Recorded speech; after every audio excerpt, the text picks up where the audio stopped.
ముఖ్యమంత్రి గారికి కూడా నా సూచన ఏంటంటే వారు మాట అన్నారు, నాకు ఇంత గొప్ప అవకాశం వచ్చింది చిన్న వయసులో. ఎస్, మీరు వ్యంగ్యం తగ్గించుకోండి, వ్యవహారం మీద దృష్టి పెట్టండి. మీ మాటల్లో వ్యంగ్యం ఎక్కువైంది, వ్యవహారం తక్కువైంది. ఇలా మీరు ఒక ముఖ్యమంత్రిగా ఈ రాష్ట్రాన్ని బాగు చేయడం కోసం చక్కగా మాట్లాడితే తప్పకుండా మేము సహకరించడానికి సిద్ధంగా ఉన్నాం. అయితే అధ్యక్ష, ఈరోజు మన రాష్ట్రానికి ఒక మంచి రోజు, చాలా గొప్ప దినం. ఒక రకంగా చెప్పాలంటే ఈరోజు కేంద్ర ప్రభుత్వం గౌరవ పివి నరసింహారావు గారికి భారతరత్న అవార్డు ఇవ్వడం ఇది మనందరికీ కూడా గర్వకారణం. అధ్యక్ష, నేను మీ ద్వారా ప్రభుత్వానికి ఒక చిన్న అప్పీల్ ఏంటంటే, ఇదే శాసనసభలో పివి నరసింహారావు గారికి భారతరత్న ఇవ్వాలని మనం ఏకగ్రీవ తీర్మానం చేసి పంపిస్తే ఈరోజు కేంద్ర ప్రభుత్వం వారికి భారతరత్న ఇచ్చినందుకు ఈ సభలో ఏకగ్రీవ తీర్మానం చేసి మనము కేంద్ర ప్రభుత్వానికి కృతజ్ఞత చెప్పాలి. మన పివి గారి గౌరవాన్ని మనం పెంచుకోవాల్సిన అవసరం ఉంది. ఎందుకంటే మీరు పివి నరసింహారావు గారిని పట్టించుకోకపోయినా పివి ఘాట్ నిర్మించాం, అసెంబ్లీలో పివి చిత్రపటం పెట్టాం, పివి శత జయంతి వేడుకలను ఘనంగా జరిపాం, పివి గారి కూతురికి ఎమ్మెల్సీ ఇచ్చాం, పివి గారికి భారతరత్న ఇవ్వాలని నినదించాం. ఇవాళ అది నిజం కావడం ఇది యావత్ తెలంగాణ ప్రజలకు గర్వకారణం. మీరు బేసిజాలకు పోకుండా మీ కాంగ్రెస్ పార్టీ నాయకుడు పివి గారికి భారతరత్న వచ్చింది కనుక ఇవాళ పివి గారిని అభినందిస్తూ కేంద్ర ప్రభుత్వానికి ధన్యవాదాలు తెలియజేస్తూ ఈ సభలో బేసిజాలకు పోకుండా ఏకగ్రీవ తీర్మానం చేయాలని మీ ద్వారా సభానాయకుడిని కోరుతా ఉన్నాను అధ్యక్ష. ఇక రెండో విషయం అధ్యక్ష, గౌరవనీయులు ముఖ్యమంత్రి గారు నన్నెవరైనా ఎమ్మెల్యేలు గెలవడానికి వస్తే మీ పార్టీ నాయకత్వానికి నమ్మకం లేదు, వాళ్ళతోని మీరు ప్రెస్ మీట్లు పెట్టించారన్నారు. నమ్మకం లేని మా నాయకత్వానికి కాదు అధ్యక్ష, మీ అధిష్టానానికి నమ్మకం లేదు. మీరు ప్రధానమంత్రి గారిని కలవడానికి వెళ్తే మీ వెంట ఉప ముఖ్యమంత్రి గారు పంపించిన చరిత్ర మీ పార్టీది. అదొక్కసారి మీరు గుర్తుపెట్టుకుంటే మంచిది.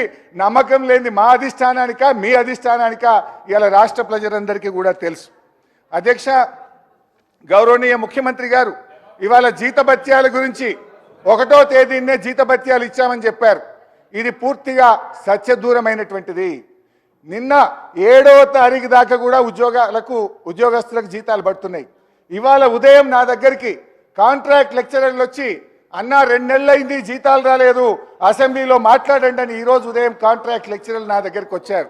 ఈ రాష్ట్రంలో 12,660 ఈజీఎస్ ఉద్యోగులకు ఇవాళకి జీతం బల్లే, వేలాది మంది ఐకేపీ ఉద్యోగులకు వివోఏలకు ఇవాళటి వరకు జీతం బల్లే, హాస్పిటళ్లలో అవుట్ సోర్సింగ్ ఉద్యోగులకు 2 నెలలుగా వేతనాలు లేనటువంటి పరిస్థితి, విద్యాశాఖలో సర్వశిక్ష అభియాన్లో ఇప్పటి వరకు ఉద్యోగస్తులకు జీతాలు రాని పరిస్థితి.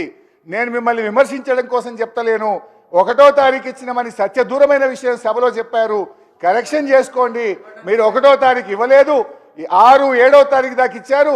ఇంకా రానటువంటి వాళ్ళు కూడా చాలా మంది ఉద్యోగస్తులు ఈ రాష్ట్రంలో ఉన్నారు. వాళ్ళకు వెంటనే జీతాలు ఇవ్వండి అని మీ ద్వారా గౌరవ ముఖ్యమంత్రి గారిని కోరుతా ఉన్నా.